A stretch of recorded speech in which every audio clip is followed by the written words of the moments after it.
ఒకవైపు జగన్మోహన్ రెడ్డి మోదీని కలవడానికి వెళ్ళిన క్రమంలో కేవీపీ రామచంద్రరావు, వైఎస్ రాజశేఖర రెడ్డి గారి ఆత్మగా చెప్పుకునే కేవీపీ రామచంద్రరావు కామెంట్ చేశారు సార్. భారతీయ జనతా పార్టీకి ఏపీ ప్రభుత్వం నుంచి ముడుపులు పెడుతూ ఉన్నాయి.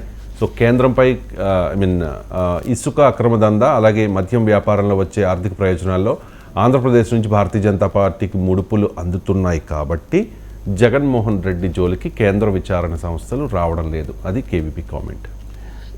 ముడుపులు రావడానికి ఇసుక మట్టి దారనే వచ్చే డబ్బులతో బతికే పొజిషన్లో బీజేపీ ఉంటుందా అండి?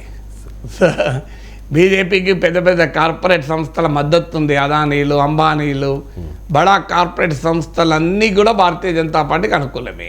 ఆ మాటకొస్తే దేశంలో ఎవడు అధికారం ఉంటే వాడికి అనుకూలమే. సో అందువల్ల ఆంధ్రప్రదేశ్లో కృష్ణా తీరానంత ఇసుక తీసి అది కొంత పడకపోదామని మోడీ, అమిత్ షా అనుకుంటారని అనుకోను. ఇసుక మట్టి ఇక జగన్మోహన్ రెడ్డి ముడుపులు ఇచ్చాడా లేదా అది కేవీపీకి ఉన్నంత సోర్సెస్ నాకు లేవు కనుక నేను చెప్పలేను.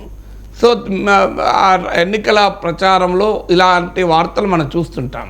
కేసీఆర్ పలానా వాళ్ళకు సహకరించాడు, డబ్బులు పంపించాడు, ఇంకో పలానా వాళ్ళకి కర్ణాటక నుంచి డబ్బులు అప్పుడు తెలంగాణ కాంగ్రెస్కి వచ్చాయి, జగన్ నుంచి ఇప్పుడు ముడుపులు బీజేపీకి వచ్చాయి. సో ఇది ఇలాగే జరిగింది అని చెప్పడానికి నా దగ్గర ఆధారాలు ఏం లేవు. అది కేవీపీకి ఉన్న సోర్సెస్ నాకు లేవు.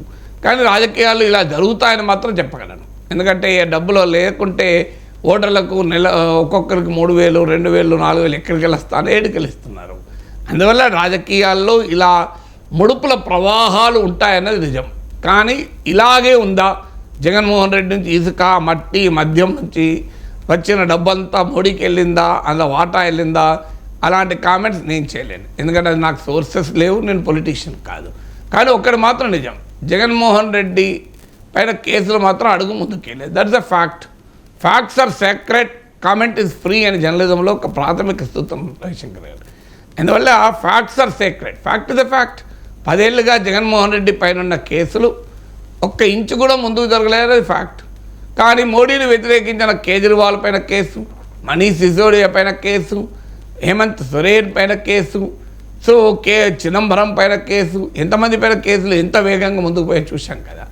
అందువల్ల అది ఆ ఫ్యాక్ట్కు ఎవరి ఇంటర్ప్రిటేషన్ వారిది. ముడుపుల ఇంటర్ప్రిటేషన్ కేవీపీ ఇవ్వచ్చు, పొలిటికల్ ఇంటర్ప్రిటేషన్ నాలాంటి ఇవ్వచ్చు. బట్ రియాలిటీ ఏంటి, జగన్మోహన్ రెడ్డికి బీజేపీ జాతీయ నాయకత్వానికి సన్నిహిత సంబంధాలు ఉన్నమాట నిజం. ఈ సన్నిహిత సంబంధాలు బీజేపీ జాతీయ నాయకత్వం వైఎస్ఆర్ కాంగ్రెస్కు సంపూర్ణంగా అండదండలు ఇస్తున్నమాట నిజం. ఇది తెలుగుదేశం కార్యకర్తలు, శ్రేణులు కూడా అంగీకరిస్తారు, అనుమానిస్తారు. కానీ చంద్రబాబు నాయుడు మాత్రం ఆయన పొత్తుకు సిద్ధపడుతున్నాడు. మీరు జగన్తో స్నేహం ఉంటే ఉండనియండి, నాతో కూడా పొత్తు పెట్టుకోండి అని. అంటే వైసీపీతో స్నేహం ఉంటే తెలుగుదేశంతో పొత్తు పెట్టుకోండి, దాని దీనికి ఏంటి ఇబ్బంది అని, నాకు లేని ఇబ్బంది మీకెందుకు అని చంద్రబాబు నాయుడు చెప్తున్నట్టుగా కనబడుతుంది. అందువల్ల బీజేపీ ఏంటి, జగన్మోహన్ రెడ్డితో స్నేహం నడుస్తుంది, టీడీపీతో పొత్తు ఉంటుంది. అందుకే కదా మీకు ఆంధ్రప్రదేశ్ ఆర్థిక మంత్రి బుగ్గన ప్రవేశపెట్టిన బడ్జెట్లో క్లియర్గా కేంద్ర ప్రభుత్వ సహకారాన్ని ప్రశంసిస్తూ కేంద్రం మాకు అండదండలు ఇచ్చిందని ఓపెన్గా చెప్పారు కదా. సో ఒకవైపు ఏమో ప్రతిపక్ష పాలిత రాష్ట్రాలు కర్ణాటక, తమిళనాడు, కేరళ, ఢిల్లీ పురవీధుల్లో రోడ్డెక్కి పోరాడుతుంటే ఆంధ్రప్రదేశ్లో వైఎస్ఆర్ కాంగ్రెస్ ప్రభుత్వము కేంద్రం బ్రహ్మాండంగా సహకరించిందని చెప్తున్నారు.